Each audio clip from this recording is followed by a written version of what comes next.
আসসালামু আলাইকুম, আমি মিলন আর আপনারা দেখছেন গ্রিন লাইফ। তো আজকে আপনাদেরকে দেখাবো টবে আগাম মূলা শাক চাষ পদ্ধতি।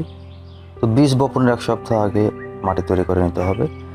মাটি তৈরির জন্য 100 গ্রাম পটাশ, 50 গ্রাম টিএসপি, 50 গ্রাম ইউরিয়া এবং 100 গ্রাম জিপসাম সার একসঙ্গে মাটিতে খুব ভালোভাবে মিশিয়ে দিতে হবে।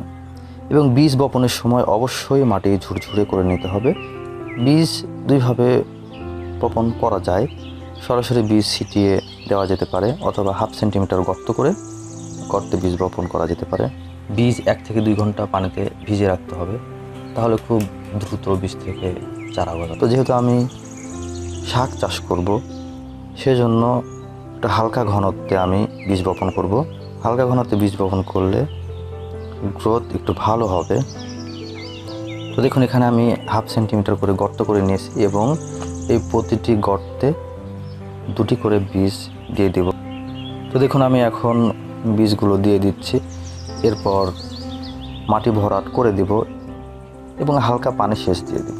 কিছুদিন পর দেখুন মূলা শাক বের হয়েছে এবং আমি নেট দিয়ে ঢেকে দেব, কারণ পাখির আক্রমণ হতে পারে এবং পাখি কচি পাতা খেয়ে ফেলে। এই জন্য আমি নেট দিয়ে ঢেকে দেব।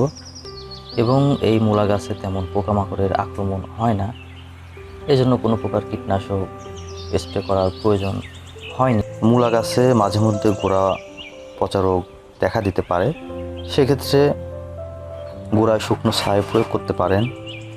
ছাই মূলা গাছকে ছত্রাকের হাত থেকে রক্ষা করবে। মূলা শাক যেহেতু অল্প দিনে হারভেস্ট করা যায়, তাই প্রথমবার হারভেস্ট করার পর কিছু পরিমাণ গোবর সার অথবা ভার্মি কম্পোস্ট দিয়ে দেব। এর মাঝখানে আর কোনো সার দিব না। তো আমার ভিডিওটি যদি ভালো লেগে থাকে অবশ্যই একটি লাইক দিবেন, আমার চ্যানেলটি সাবস্ক্রাইব করবেন, আর কোনো মতামত থাকলে অবশ্যই কমেন্ট বক্সে জানাবেন। আজকের মতো এখানে বিদায় নিচ্ছি। আল্লাহ হাফেজ।